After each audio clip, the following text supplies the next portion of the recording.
Keyboard to the boardroom. This is the Business of Esports.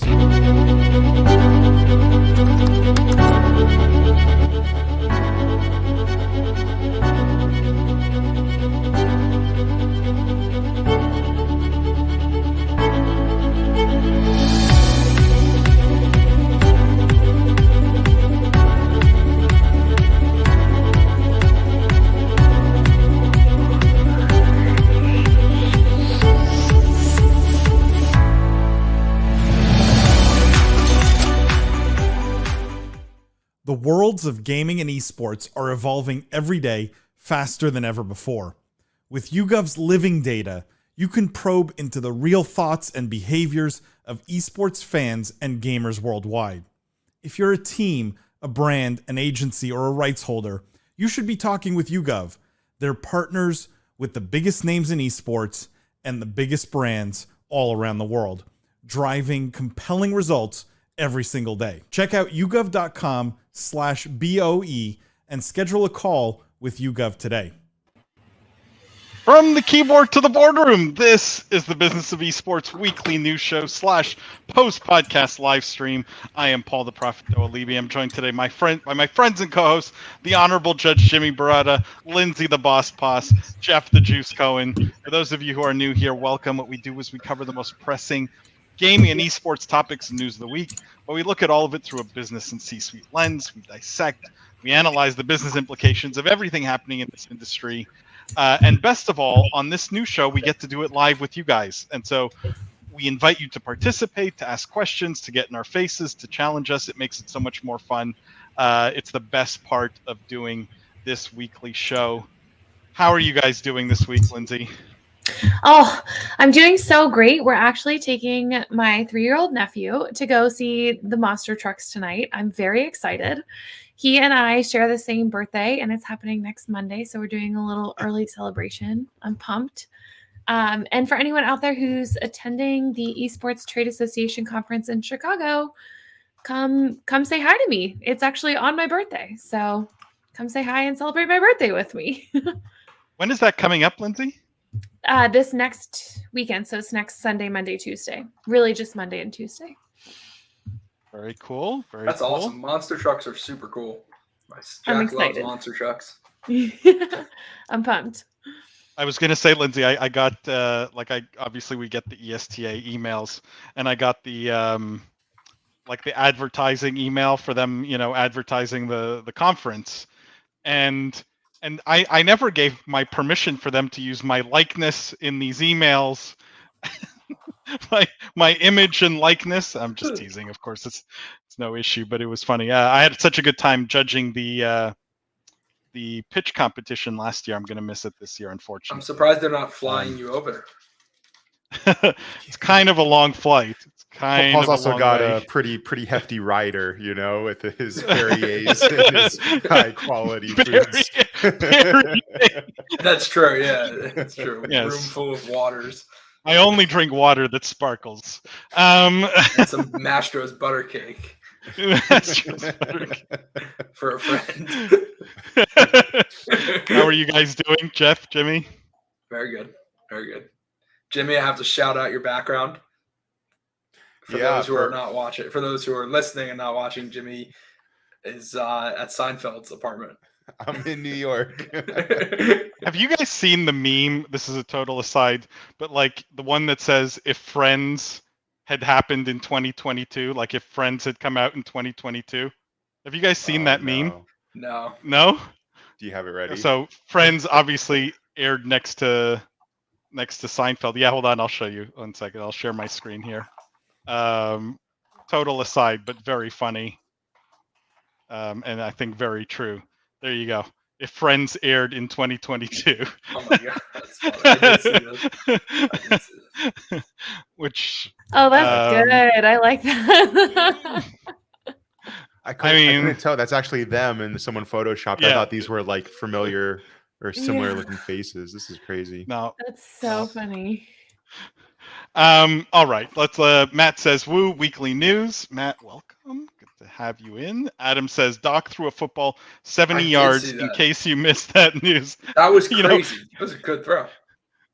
You wanted me to cover that this week? It's some hard-hitting news from the meat sports. You complain about doc news all the time, but that one you wanted me to cover? Yeah. No, I complain about doc news all the time. That's my thing. Fine. Well, you're all going to get your wish because we actually are going to do a doc story, but not the throwing of the football. And maybe some of you guys saw it. But let's start with maybe a little bit harder hitting news than the doc story. And this is Microsoft and Sony in the news this week.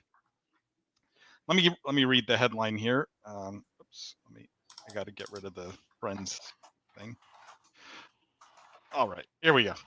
The headline here: Microsoft claims Sony pays for blocking rights to keep games off Xbox Game Pass.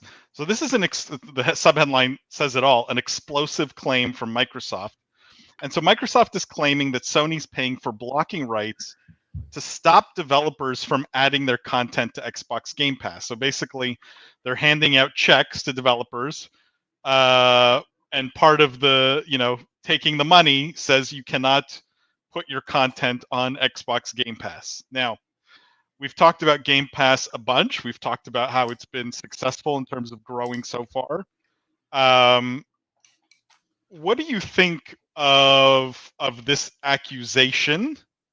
And should we be crying for Microsoft if it's true? Like, is this fair game? What do you guys think of it from a business standpoint? Like, is Sony's not putting out a competitive product, right? They're instead trying to pay to keep people off their competitor's product. So what do you guys make of this? What's your take on this? Lindsay, did you have thoughts? Yeah, you said what I was thinking, which is that they're not paying to make a competitive product.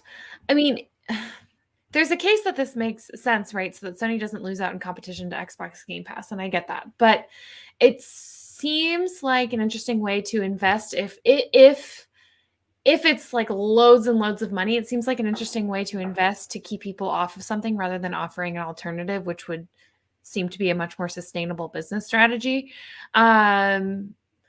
I don't know.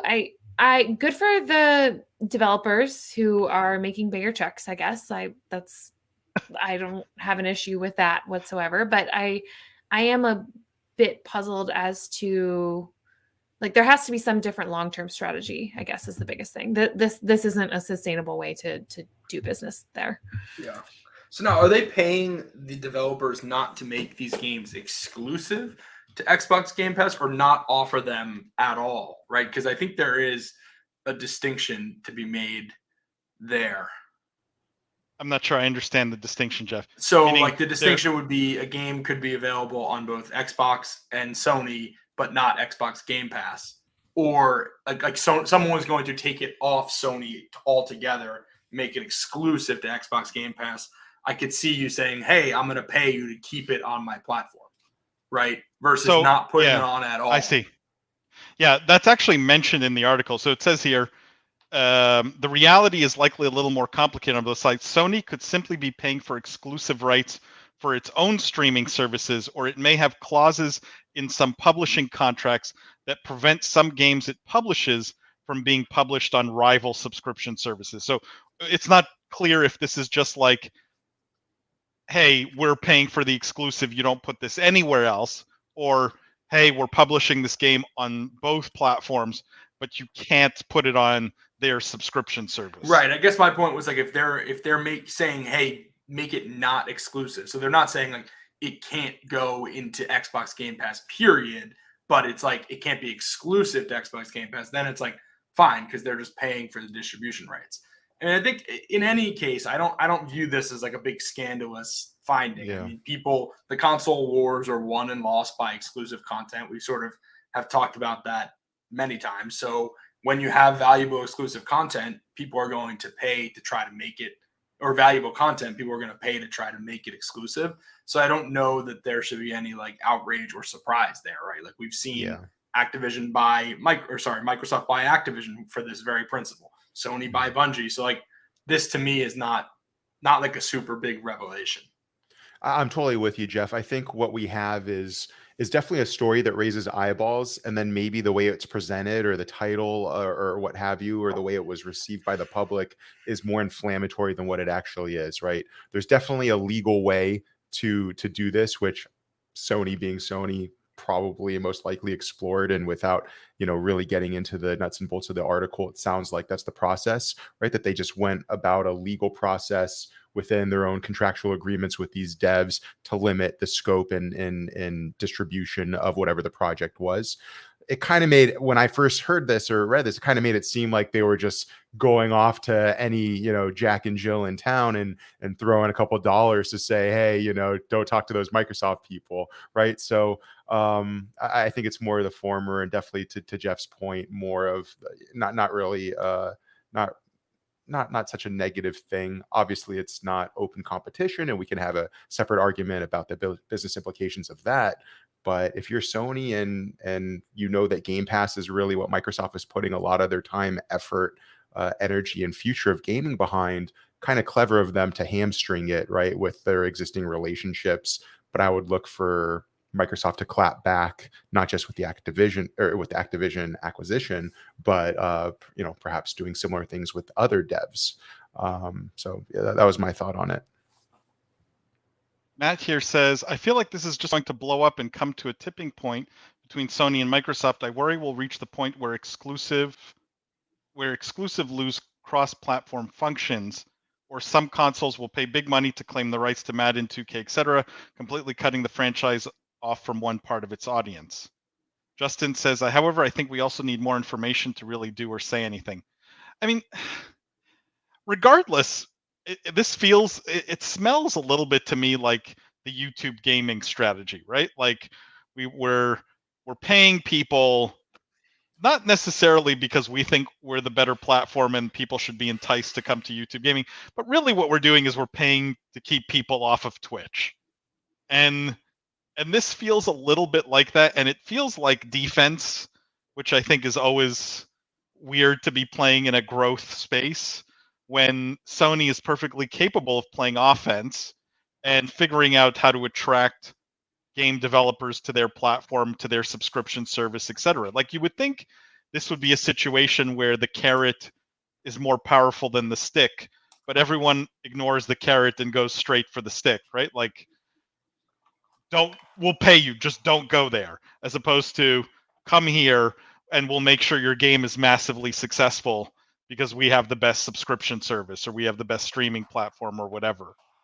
Does anyone feel like long-term all of these sticks will fail? All of these sort of payouts to force unnatural situations will come to a head?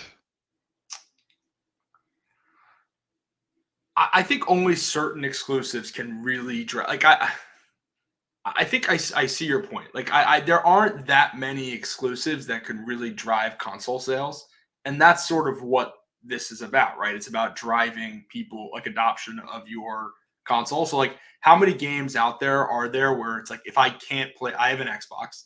How many games are there where if I can't play it on my Xbox, I'm going to buy a PlayStation? I don't think there's that many. I may also be a terrible example because really the main game I play is Madden. So if they put Madden exclusive to PlayStation, I might buy a PlayStation. But I'm guessing for every, there's not more than a handful of games out there for each person where they feel that way. So, if they're doing exclusives with like very indie titles or games that really don't move the needle, like maybe they sell a few million copies even, but just like it's not the must-have game, I don't think it's going to be a good strategy, to your point, Paul. I think if you're in the business of creating content, creating IP, if you're the actual developer, you obviously want as many people to play your game or to experience your product as possible, right? You want a wide distribution and as much opportunity to attract new paying customers.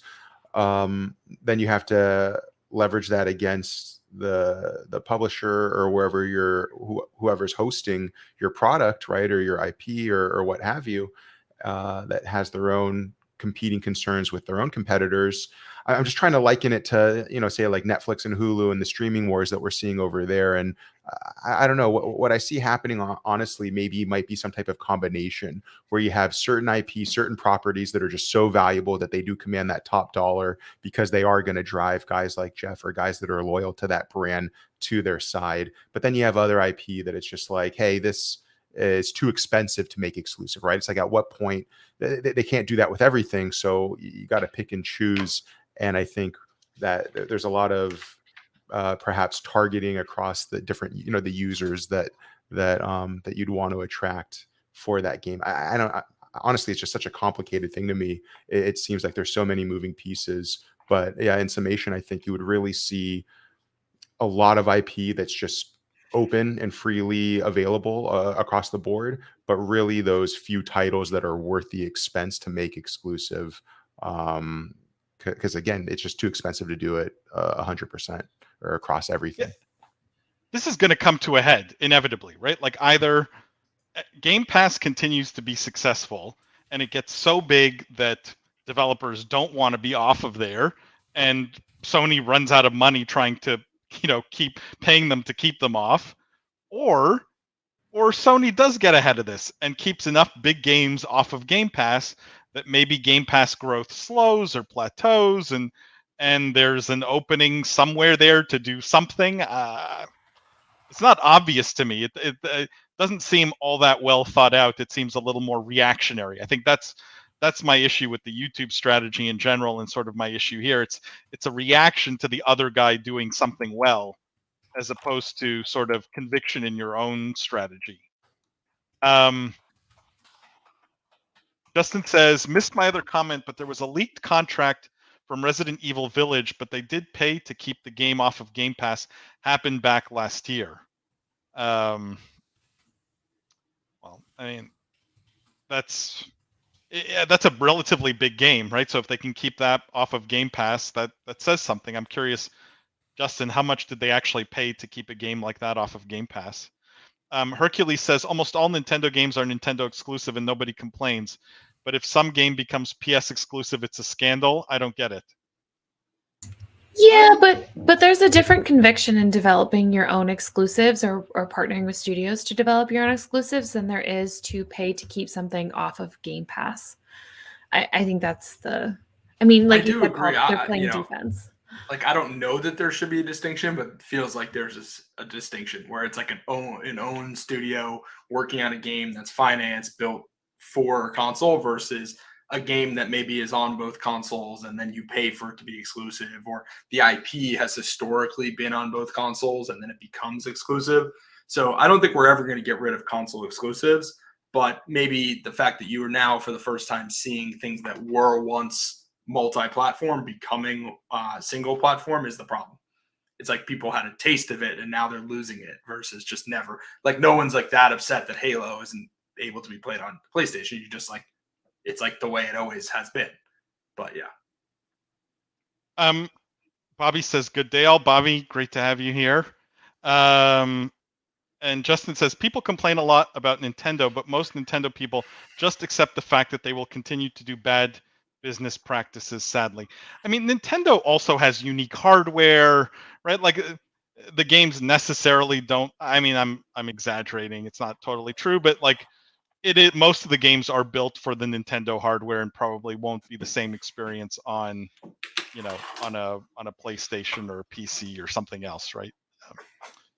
All right, guys, I want to get to this other Sony story, because there was a second Sony story this week, which I also thought was interesting.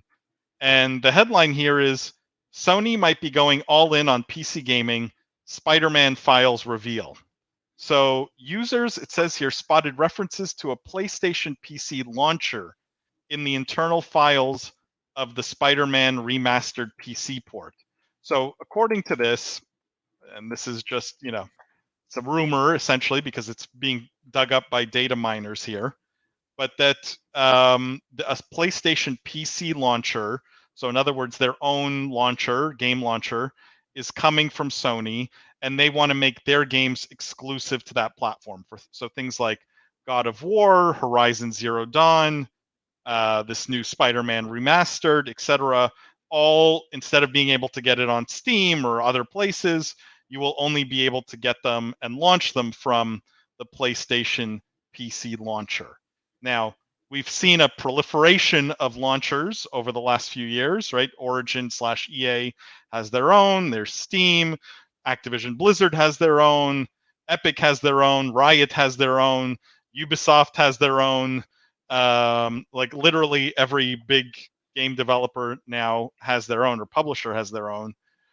What do you think of Sony having their own PC launcher?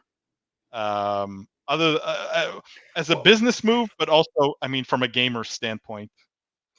Well, the fact that they're leaning more heavily into PC would have been very surprising a couple of years ago. I think we've even talked about, like, this is not the first move towards Sony, like, embracing PC a bit more. So not shocking to see this. It's also, like you detailed, not that surprising to see them have their own launcher, because it seems like everyone these days does. So maybe that's not the more interesting question. I guess the question that I would turn back to you and the rest of the group is, like, will this succeed, right? Because we talk a lot of we're very negative on the Epic launcher. However, of the ones that you mentioned, like EA Origin, Battle.net, besides Steam, it's actually probably the number 2 most successful, like, launcher that has attracted third-party games. So, like, will Sony be more successful than Epic is actually the question that I would love to ask everyone. Jimmy, what are your thoughts on this?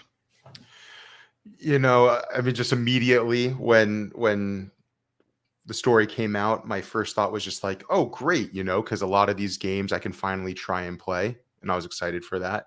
But then as we're reading and it's like, oh, their own dedicated launcher, I'm like, another one? Like, I need to download another one of these things, and can't you just put the titles on Steam? Or I got kind of not frustrated, but that was just like, it undermined the really cool part of the announcement. Because to Jeff's point, a couple of years ago, this would be like a huge surprise. Maybe not so much today because we're covering it. We're living, breathing this industry. They're adapting and developing. Everyone knows that you can't, or not everyone knows, but rather, it's pretty smart to diversify, I think, and to go into PC, to go into mobile, to not just stay focused on one thing, especially when PC and mobile are getting closer and closer to consoles and vice versa.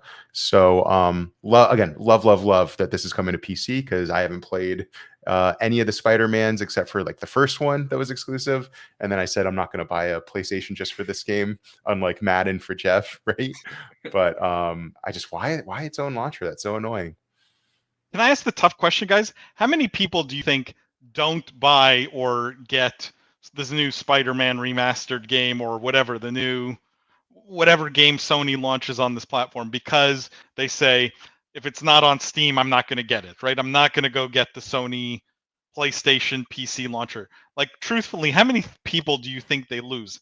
How many users do you think they lose? Not many. I don't think that many. Right? But isn't that fact? Because I agree, probably not many.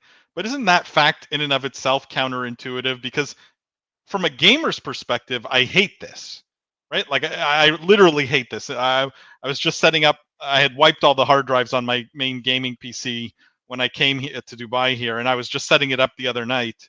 And like, I have these multiple 2 terabyte drives where I keep all my games, right?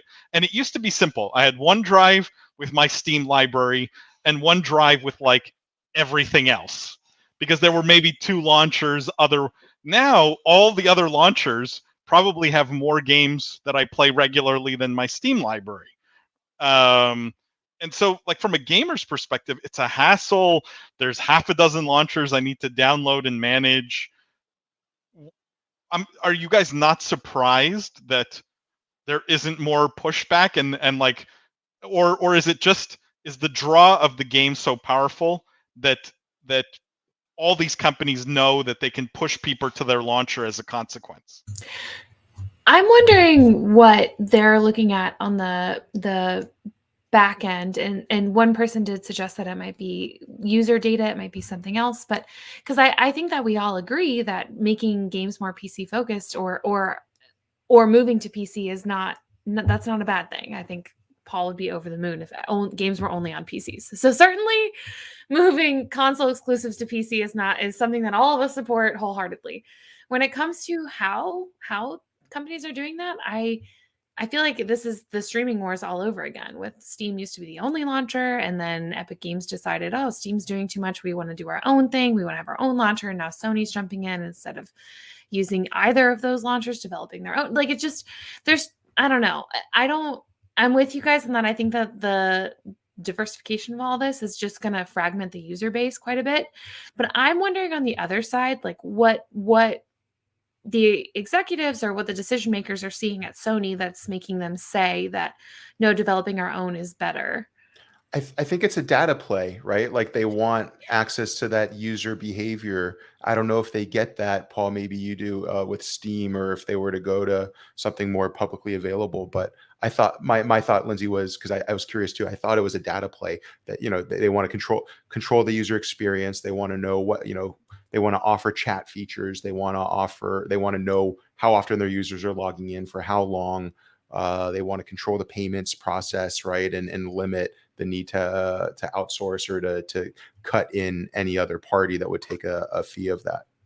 Well, I think that you hit that last part nail on the head. I think it's a lot of it's data and then the costs, right? So like Steam takes 20 or 30, I think it's 30, maybe even be 30%. I think they lowered it maybe a little bit in response to Epic, which I think is now at 12%. But, if you have 30% margin, if you're Sony and you say, hey, Spider-Man, we're going to sell 5 million copies, $40, $60 a copy, whatever, like, it's a couple $100 million, 20% margin on that is massive. So I'm sure it's probably that. Yeah. And I don't want to discount that that's not a huge part of it, but my broader point is, if you're going to finally get some of these games onto PC, why not use a launcher that at least people are familiar with, build up the user base there, and then try to convert them to your own launcher where you already have all the features, kinks, bugs worked out, and more of what the PC community might want.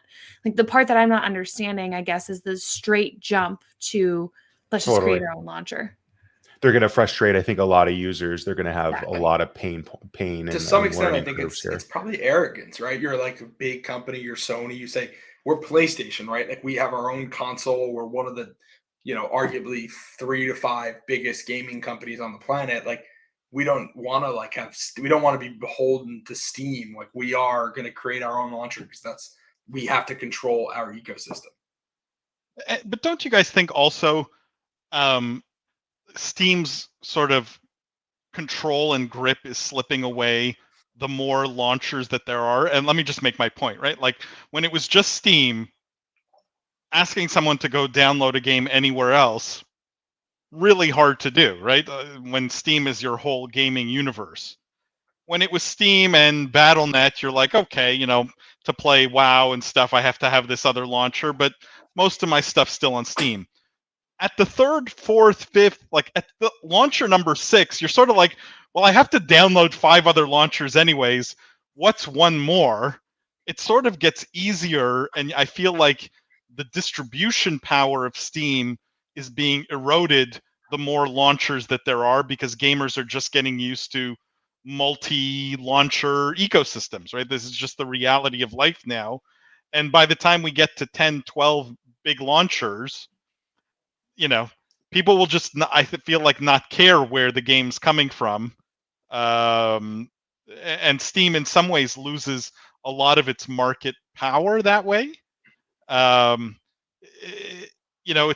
not like the iPhone ecosystem where there's almost nothing that has chipped away at it. Here, there's just so much out there already that gamers are used to it. Let me get caught up here on comments, guys. But Jeff, I don't know if you had I was going to say, I think that's actually that like marginal launcher point is a great point. I would be interested to see Steam's market share, how it's evolved over the last 5 years. So I think you're absolutely right. Hercules says, is the motivation for making your own launcher to mine user data? What is the economic motivation for developing an exclusive launcher? I definitely think user data and just controlling the user, right, and their attention in that moment. Bobby says, I agree with Jimmy and typically have the same feeling about new launchers. Most titles need a platform, though. Riot did okay with their launcher. Yeah, Riot's launcher's just not that intrusive. It doesn't doesn't feel like it's going for all-encompassing platform. It's sort of like, if you want to play our games here, you need to download this. Also doesn't take a lot of hard drive space, right? The launcher or the games, unlike Activision Blizzard's. Was it the Battle.net one? That thing's just a mess. Bobby says it's branded. Here, look at all my titles that I can advertise it to you in the whole time. Yeah, exactly. You have the user's attention. Antonio says Steam equals Amazon Seller Central. If you know, you know.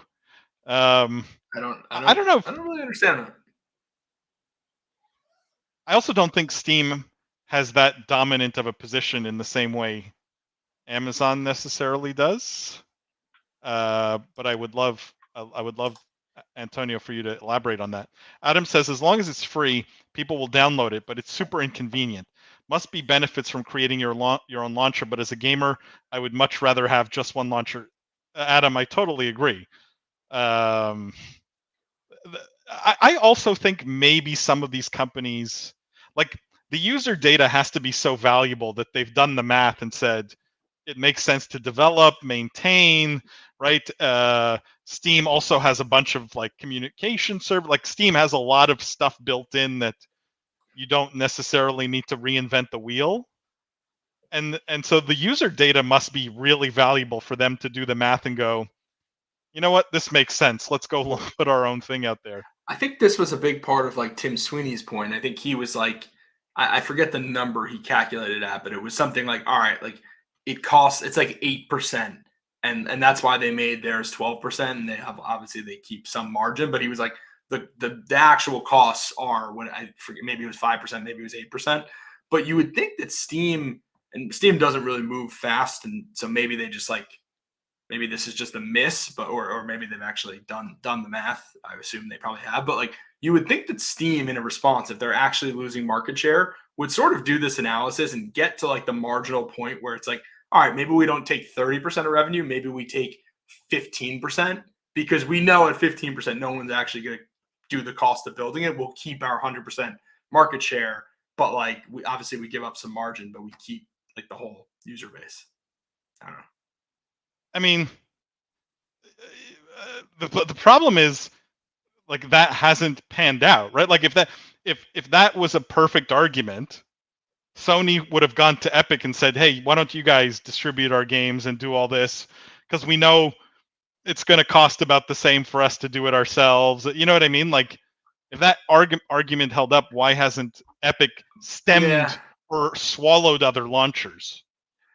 I guess that's fair, but it's different. Like when you're the second place player going 12%, then you're like, all right, well, I'd rather own my own data because they don't have the user base, versus like if the default did it. But I think it is a good counterfactual. So my plan might not be a good one. I might have just given away 50% of my margin for no reason. That's why they don't pay me the big bucks at Steam. Hercules says, Bobby B has a fair point. I can't start Fortnite without seeing all other available Epic games showcased. Yeah, I mean, in that moment, they have your attention. They can push anything they want. Justin says, I don't like new launchers and at least hope they integrate with other launchers, like not needing Origin to still play Apex on Steam. I mean, Justin, to be honest, though, from like an end user standpoint, the whole Apex on Steam and on Origin thing to me, I think is confusing and is messy, and I've seen people just have a bunch of problems with this, and so it sounds nice in principle, but I almost would rather you can only play it in one place and just keep things neat and tidy. Chris says Steam equals Netflix, Epic Games equals Disney Plus, all other launchers Paramount Plus, HBO Max, etc. That may be giving Steam too much credit. I don't know. I think I might be giving I was going to say giving Netflix too much credit. Yeah, exactly. I think Disney Plus has more subscribers than Netflix now. They do, yeah. Really? Mm-hmm. They just passed Netflix. I mean, it's a lot of like international and stuff, so their ARPU is like way lower, the revenue per user, because they bundle also a lot. But yeah. I didn't know that. JC says Interesting that you brought up iPhone. Remember that time when Sony laughed at that Jobs dude? Nobody will want individual songs. Yeah, that did not age well. Did not age well. Chris says end users adapt. This is true, and they adapt even to their detriment, right? Like even if it hurts them. Kieran says, what are your thoughts on centralized launchers that put all your games in one place? A lot of laptops from ROG and HP come with this sort of software native, and I find it actually useful bloatware. I mean, do you guys have thoughts on that? I definitely have thoughts on that, but I'm curious. I would like to hear your thoughts, but Yeah, I would think it you would probably depend entirely on the user experience that's built in.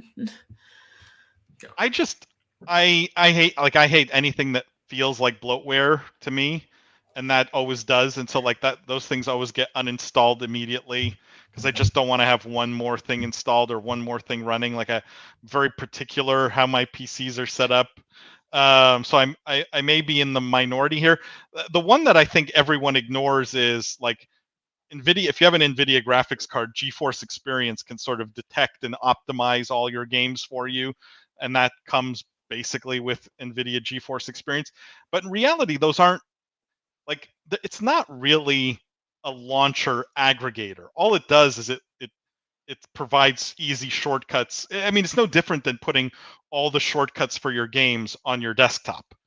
Right? It's really no different. So why do you need a piece of software to do that?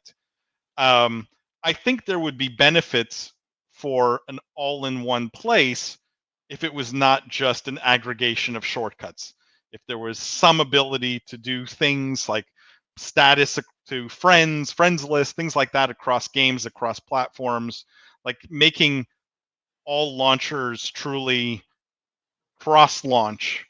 I don't know if that makes sense, but just a screen that puts all the shortcuts to your games, I think, is useless bloatware. That's the short of it. Jimmy, I don't know if you had other thoughts or Similar thoughts. Whenever I've used them, all they did was double click for me on the other launcher that needed to be opened in it the first launches place. the other launcher. Right. Yeah. So I was like, what is the point of this? So no, I would just mimic, honestly, your piece on that.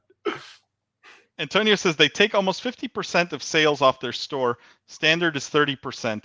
I don't develop games, but I'm sure this 30% cut is pretty big considering people usually only buy one copy. Amazon nickels and dimes their vendors all the way down to the gas. I mean, Antonio, but that's partly because Amazon can. I think that's just not the reality anymore in the game distribution space. Right? Competition has brought price, price cuts, or at least these taxes down. I think even Steam changed their structure so that if you sell less than $1 million or something, what Steam's take rate is actually less than 30%. Like Epic has had an impact on the launcher space or on the distribution space from a pricing standpoint. All right, guys, let's move on. Let's talk about, we've got a little YouGov Insights segment this week, which I'm going to get to in a second. You guys definitely don't want to miss that. But I want to do one story before we get to that because it is really funny. Let me just read Kieran's thing before I get to it. Kieran says, I think Discord went for that sort of status and friends list sort of thing with launcher built in, and it failed. I think that's mainly due to their terrible messaging on it, though. Kieran agreed. And I mean, Discord just, it was just always so clunky, right? It did, like, it was not an elegant way of doing it at all. I think Discord could still do it, to be honest. And I suspect at some point they might, because it is so obvious. But it's actually surprising how quickly they flopped on that whole concept. I mean, it's just maybe not their expertise. Like, I don't know.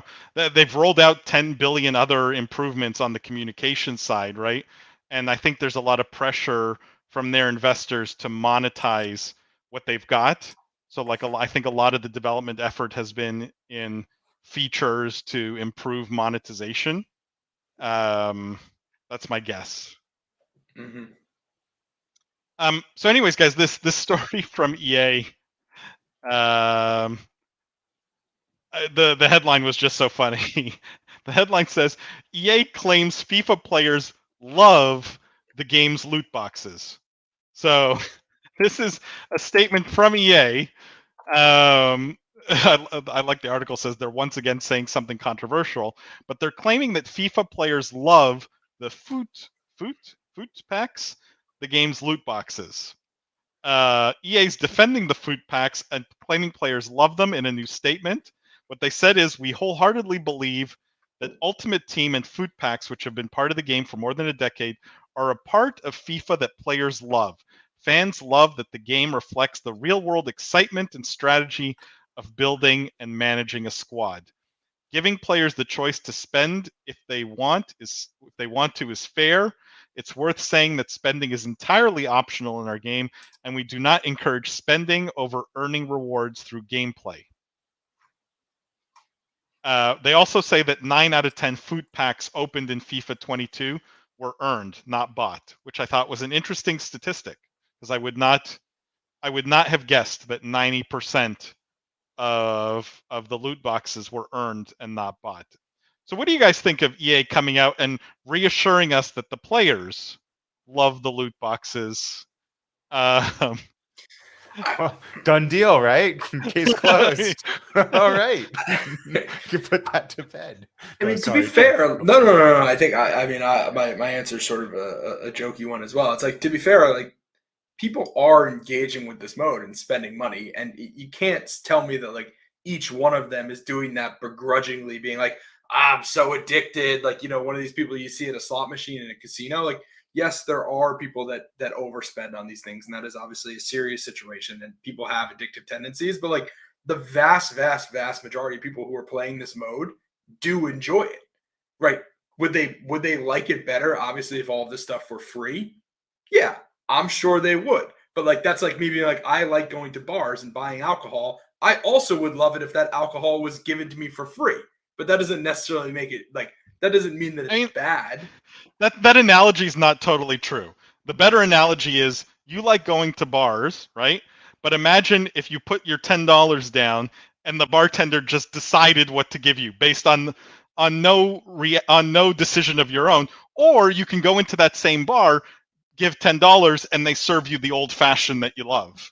Yeah, fair. But if I were consistently going to bars and I kept going and going back and be like, well, I am enjoying this. Like, I don't know. Like, I could also just as easily go to a different bar to use the analogy, like to keep going with this, tired analogy. But it's like, if people continue doing something that they don't have to do, I think you can assume they are having fun, right? Like, so I think it is fair. Like, I think their statement is probably fair that like these players are enjoying the game. Like for all of this, like they don't have to do this, right? So like, what are we trying to legislate here?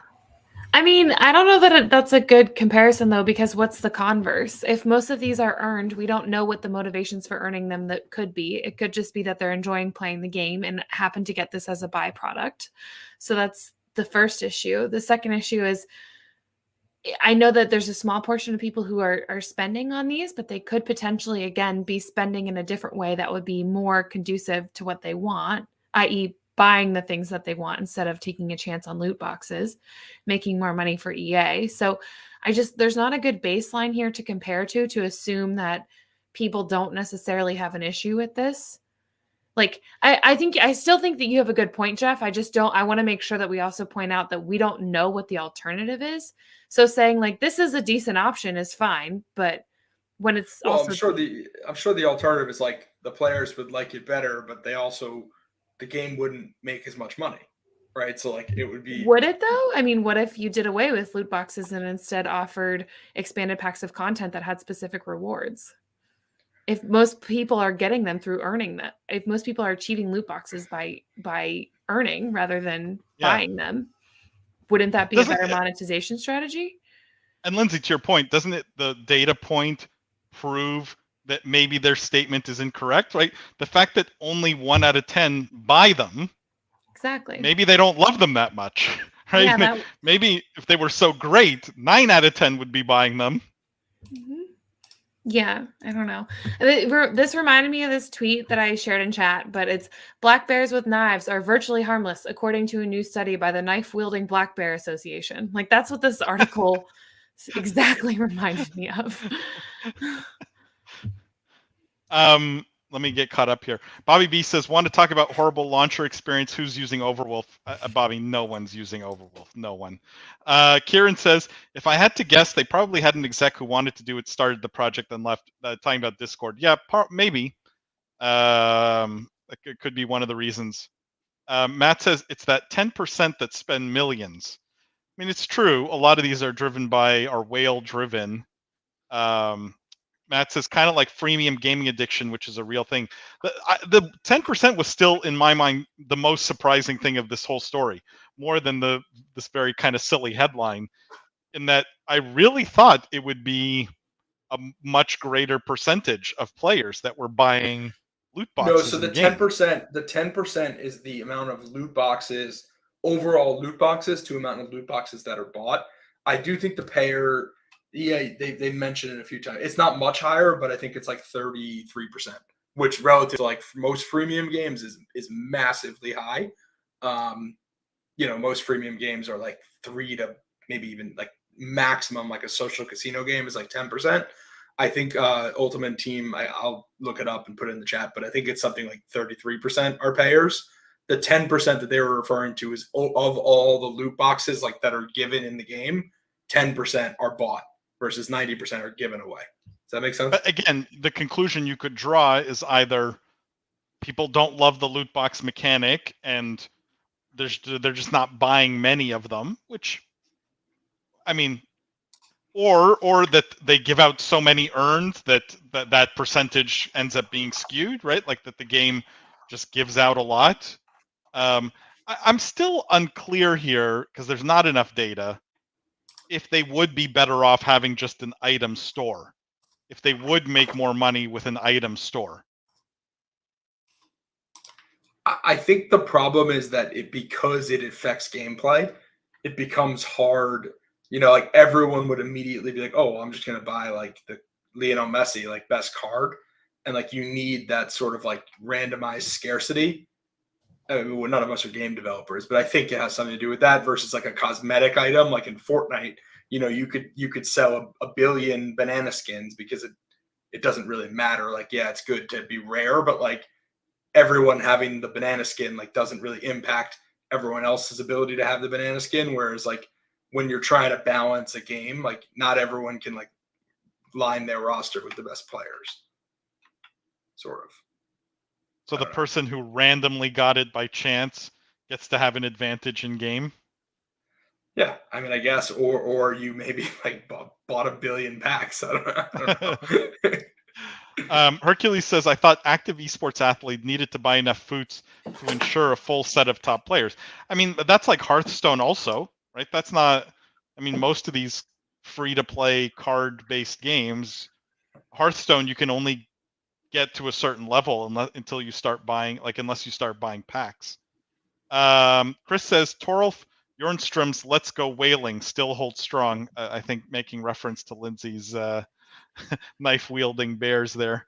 Kieran, the claim that you don't have to spend money is just wrong, I think. Pretty sure getting the high-tier stuff out of the boxes is pretty much mandatory to rank well. Yeah. And so I guess they've done the math and figured people will buy more boxes. Like, we'll make more money because we know they have to buy enough boxes to eventually get that high-tier card versus just charging a bunch for a high-tier card up front. Again, they probably have enough data that they could price that high-tier card correctly enough that they would not lose money going from loot boxes to item store. All right, guys, let's move on. To be fair, Paul, I'm sure if one day every regulator came out and said, all right, no more loot boxes, I'm sure they've done enough of the work where like a week later they'd be like, okay, turns out like this Lionel Messi card is now selling for $18,000. Like, cool. Like I'm sure they have all that and they could flip a switch, but they're probably like, well, we're making a ton of money and it doesn't make sense to blow up the economy to do it that way. But like, if loot boxes all of a sudden got like legislated away, I bet they would have like a pretty easy solution doing exactly what you sort of described. Yeah. Again, the question is, could they make more money one way versus another? I don't know. There is psychology in the gambling on the loot boxes, which is why people rail against them, and clearly also why they keep them, because they benefit from this. I mean, like, it's not I don't think that's too much of a secret. Kieran says you can also get people on the sunk cost fallacy with the boxes. Yeah, absolutely. I mean, like, I just spent $100 on boxes. Like, what's another $10? Because I need like, that card. You ever see that classic Family Line sketch where it's like Peter, he's given a mystery box, and they're like, you can either have this mystery box or you can have that boat. And he's like, well, obviously we have to take the mystery box. Could be anything. Could even be a boat. And then he opens it and it's literally like $1, and he's like, crap. It's a good one. This is why the loot boxes work, because it could be a boat. All right. Let's guys, I wanted to just say a couple quick words. This live stream, very generously sponsored by YouGov. YouGov produces the absolute best data on gamers, games, esports fans all around the world. If you're at all looking to go after this gaming audience, this very lucrative gaming audience, you need to be talking to YouGov first. They provide what they call living data. It's data that's constantly being updated. It's extremely actionable. We've highlighted on the show many, many times how actionable it is and how useful it is, especially if you're looking to go after a gaming audience. If you go to yougov.com/BOE, and I'll put this in some of the chats, you go there, there's some free reports. There's some videos of previous YouGov Insight segments that we've done with people from YouGov on the show. Extremely valuable. Go check it out, yougov.com/BOE. I also just wanted to say they provided us this week with a couple of little insights, which I'll discuss here. And this one, I don't have a slide for it, but I thought it was interesting. It was, did you know that 71% of US gamers that were surveyed by YouGov, they said that classic video games should be remade for modern systems. So 71% of US gamers surveyed believe that classic video games should be remade for modern systems. Now, when they asked them the reasons for why people will choose to buy a remake, improved graphics was the top reason, improved gameplay was the number 2 reason, and additional content to explore was the 3rd reason. So interesting takeaway for every company doing remakes of classic games, that the most important thing is actually improved graphics, and that 71% of gamers believe that classic video games should be remade. I also had this other slide, which I thought was interesting from YouGov, and I can't remember if we talked about this on a previous show, so you guys stop me if we have, but they were talking here about esports fans, how they index against essentially online stock traders. So in other words, what is the chance that an esports fan also trades stocks online, for example? And what they found is the traditional sports fan, 29% of them are also online stock traders, where if you look at an esports fan, 62% are online stock traders. So this is one of those things where, again, if you're working for FTX, you're working for Robinhood, you're in this business, you realize esports fans are an extremely lucrative audience to go after compared to the general population and compared to traditional sports fans. And so YouGov's ability to figure out how things correlate, I think, is extremely powerful here. I don't know if you guys have any thoughts on this, but I just wanted to show this as an example of the kinds of data that YouGov can produce, and we thank them for their support, and happy to connect anyone to them if you're looking to get in touch with them. So that's YouGov, yougov.com/BOE. Definitely go check them out, guys. All right, let me catch up on comments here. Kieran says, that's a thing on TikTok where they ask people if they want $100 versus a mystery box. They almost always take the box.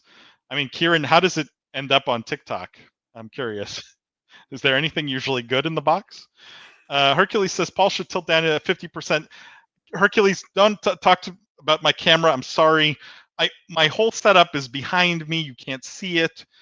Next week's going to be so much better. I was this close to having it ready for this week with a proper camera, proper microphone, all those good things will be fixed, I promise, next week. Kieran says flashback to the Knights of the Old Republic story. Kieran, I don't have that teed up for this week. It's just too upsetting for Jimmy, I think. You can't see, but Jimmy has a whole collection of lightsabers ready to go for the game launches like that. All right, let's talk about another Jimmy though in the news, and this one's Jimmy Kimmel. Jimmy Kimmel this week. The headline here: Jimmy Kimmel responds to viewers outraged by jokes about YouTube's video game watching service, is what the headline calls it. And so what Jimmy Kimmel said was, watching another person play video games is like going to a restaurant and having another person eat your food for you. The late night host previously joked. He goes on to say, when I was a kid, you only watched other kids play video games when you ran out of quarters. And then it says the video sparked mean tweets as well as death threats. And Kimmel read some of these to his audience. And so some of them read, "You stupid fat boy, people love watching people play video games. You are just mad because you will be jobless in 1 year, you stupid bearded gorilla," one offended gamer wrote, while another called him an irrelevant old man.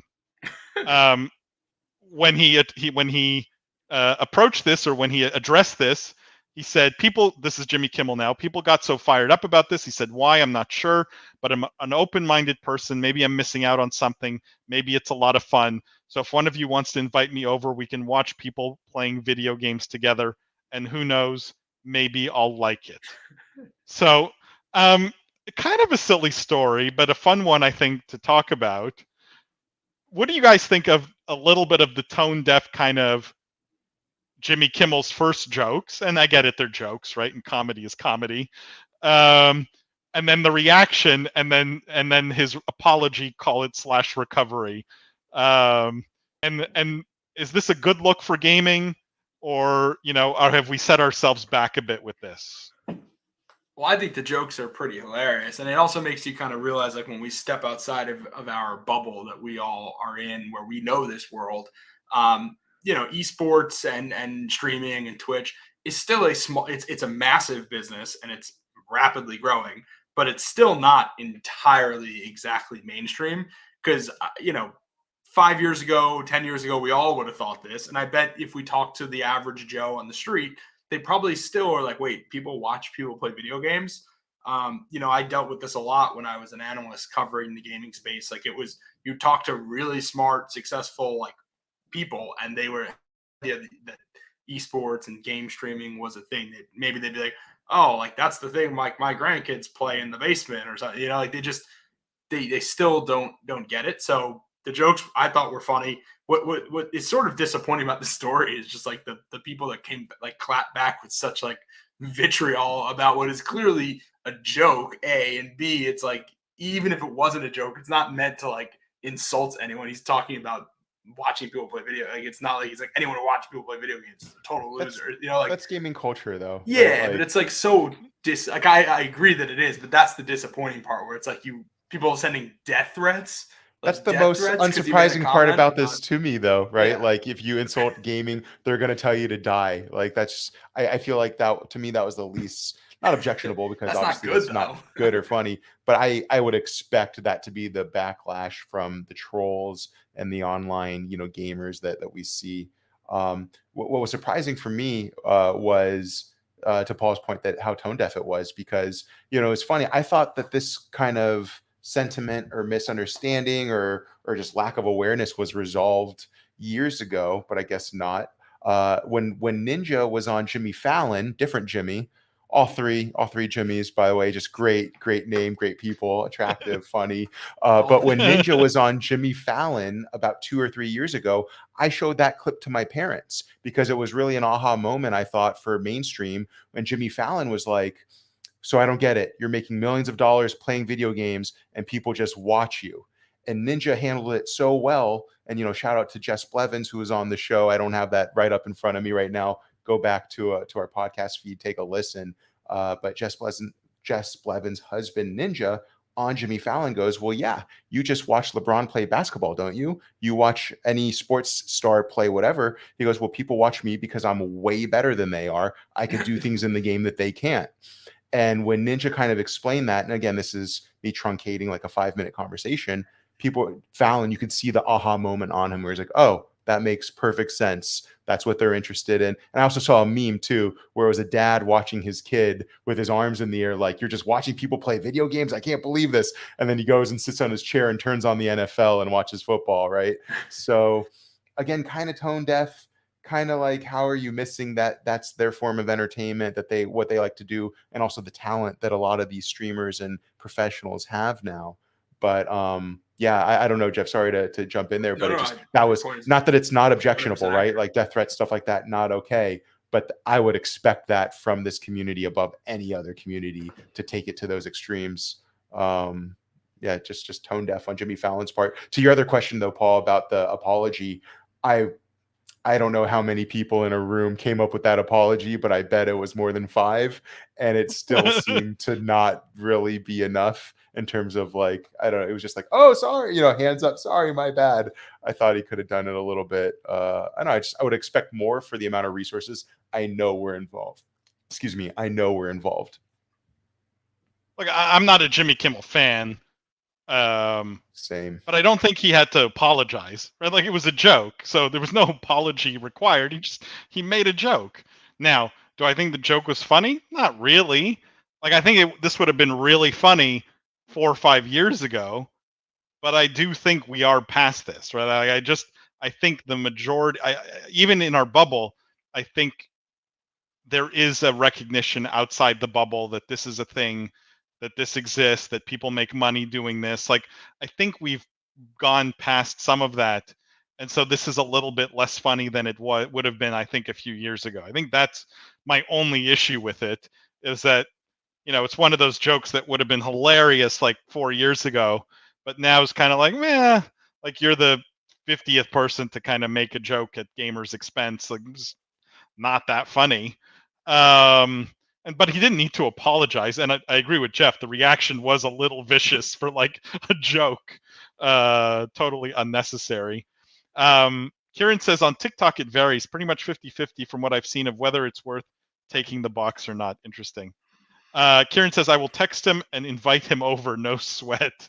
I mean, you could try. He wants to watch video games with someone.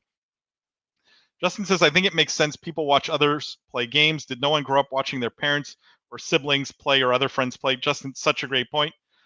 I mean, I grew up watching my dad play games, and my brother watched me play games. Like, it was just the 3 chairs at the desk, and everyone was watching the one person playing. David Barr says, Ninja was so groundbreaking in making gaming and esports more mainstream in general. David, totally agree. I think I don't know if any of you guys disagree with that, but I think Ninja completely sometimes not given enough credit for how much he has done to make the space mainstream and relatable. Antonio says, I hope he doesn't play Call of Duty online for his first game. No, Antonio, he doesn't want to play. He wants to watch other people play. So I don't know if that's any better, but he will watch the toxicity from afar, not experience it firsthand. All right, guys, I have one last story here before we wrap up this week, and I'm going to end on the Dr. Disrespect story. And the headline here, Dr. Disrespect breaks character to call out zero communication from YouTube gaming. Zero communication in quotes. So Jimmy Kimmel going after YouTube gaming, and Dr. Disrespect going after YouTube gaming. And so I figured we might as well pile on and go after YouTube gaming. But the article, what it talks about is that Dr. Disrespect has gone on his Twitter. He's called out YouTube Gaming for maintaining what he says is zero communication over the last 2 years. He feels taken advantage by YouTube Gaming. He says they don't support him. He wrote on Twitter, he says, it's amazing to think the platform Doc streams on doesn't support him one bit. No follow, zero communication, absolutely no love. He continued, the impact we've had on YouTube streaming growth is insane. We've been taken advantage of. Jesus, YouTube, show some respect. So here's the tweet. This is from Guy Beam, who's his real life, that's his real life name. And so he's talking about the doc as if it's a different person, but it really is a different character for him. But he's not happy, and he's now airing it publicly.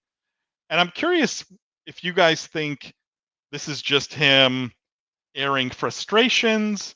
Is he trying to get something? Is there a business reason? Is there some business angle behind this? I'm curious what you guys think.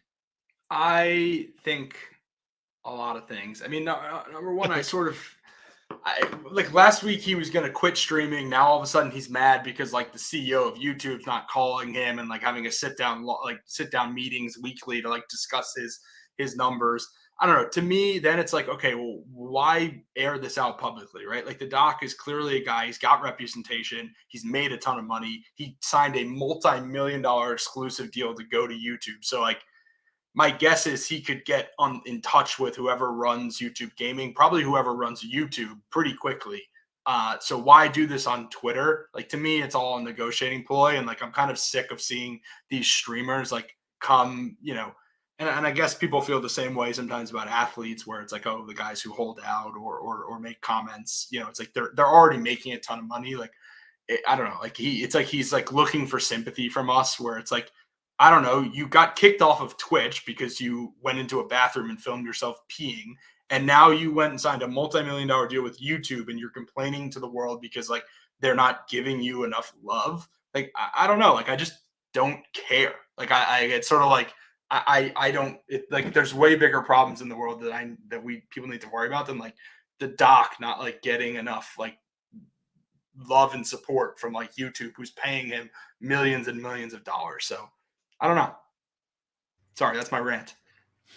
I cannot believe, it just absolutely blows my mind how there is not a non-disparagement clause in this contract. How is he able to say all of this stuff? YouTube, like, did a junior attorney like just send out all these contracts to these mega superstars and say, oh, by the way, shit talk us and badmouth us all you want if you're unhappy with your performance here, because we don't, like, it's just such a standard one paragraph thing to enter here that just would prevent any of this, so I just completely different perspective for me from this what is this legal instrument that he signed that is providing him with all of these freedoms.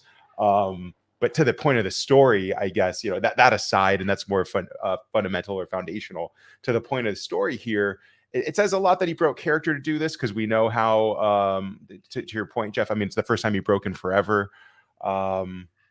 Yeah, I don't know if I feel all that bad for him. I mean, like, boohoo, they're not following me on Twitter. Like, they paid you tens of millions of dollars just to stream on their platform. Having said that, you would expect communication. You would expect some type of relationship to help each other succeed. It just goes to show what we already knew about YouTube on all fronts, on the contract formation, on the ability for their creators to do these things, on the lack of support their creators are getting, and on the way too hefty price tags that these creators are receiving, that YouTube doesn't really know what they're doing. They're just shoving money in this direction. They're not going about it intelligently. And how long is that really going to last? I guess they're big enough they could do it forever, but they're really leaving a big hole, I think, for Meta to step up, for Trovo to step up, for Twitch to dominate even further. It's just kind of embarrassing all around, honestly. So you hate to see it. I want to make sure that we remain kind of consistent in how we think about a lot of these streamers. And I think a lot of us had sort of negative feelings towards Valkyrae and how she handled her contract at YouTube and how public she was, and the same kind of energy of, I don't really care that you're whining, just get your shit done and move on. I feel definitely the same about this. I think it's a rare character break. I think everyone is human and has feelings, and this whatever happened with Doc is just the breaking point for him. But I also totally agree that there should be other outlets than publicly deriding the people who are giving you paychecks. Right, and I think Jimmy, you brought up a good point where it's like I think we can agree that the doc may be right, where it's like it's unbelievable you would pay someone $15-20 million a year and not have like some sort of relationship management where like he should have he should have a sales rep or someone who's like taking care of him and his team at YouTube. Like he may be very much right about that, but tweeting out it like doesn't seem to be the solution, and like trying to get people to feel like sort of like he's been quote taken advantage of. Come on, dude. Like if you feel that way, then stop streaming on YouTube. Go elsewhere. Like that's ridiculous. I've been taking advantage. Isn't that the problem, Jeff? Isn't that the problem Doc has? Like when he got banned from Twitch, I don't know what his deal with YouTube is, but I suspect, and that maybe it's out there. I don't think I've seen it. I suspect he got a very, not a cheap deal, but definitely not the kind of rich deals that other streamers have been getting, including Valkyrie or others, right? Like I think he got a deal at a time when YouTube still wasn't paying big money for people to come over, and he had got banned, and I think YouTube called him up and said, hey, why don't you come to YouTube? And I think he got a little bit, but not much. And I suspect he's now seen people coming to YouTube getting really big paychecks, and he feels cheated. And unfortunately for him, I think part of his problem is he doesn't have an alternative, right? He can't threaten to go back to Twitch. He can't, right? He doesn't have that ability to play a strong hand in the negotiation. And so his only outlet is complaining, which I agree feels a little weak, feels a little useless. And if anything, sort of shows that his negotiation hand is not that strong. But it also says something about just how badly YouTube continues to be run, that like literally all these people who have been paid millions and millions, literally not one I've heard happy. Everyone has either complained or left at the end of their contract. Like there are problems there. And the guy who created them jumped ship, which is convenient for him, but there continues to be problems there. And I just think the Doc's stuck, right? I think he feels stuck without options and can't negotiate for more money. Matt says he doesn't like any streaming platform, does he? I mean, I think if he got more money, he would go back to Twitch, but he can't. So, I mean, it's not an option for him. Chris says it's wild to see just how low his numbers are in comparison to other content creators in the YouTube gaming space. Reality check for the Doc. I mean, Chris, maybe that's part of why he's complaining. Also, maybe he doesn't feel like he's getting the distribution, the visibility, the support from YouTube. Matt says it's funny because you guys just talked about the Doc and his brand being the character, and here he is breaking character in the first time in forever.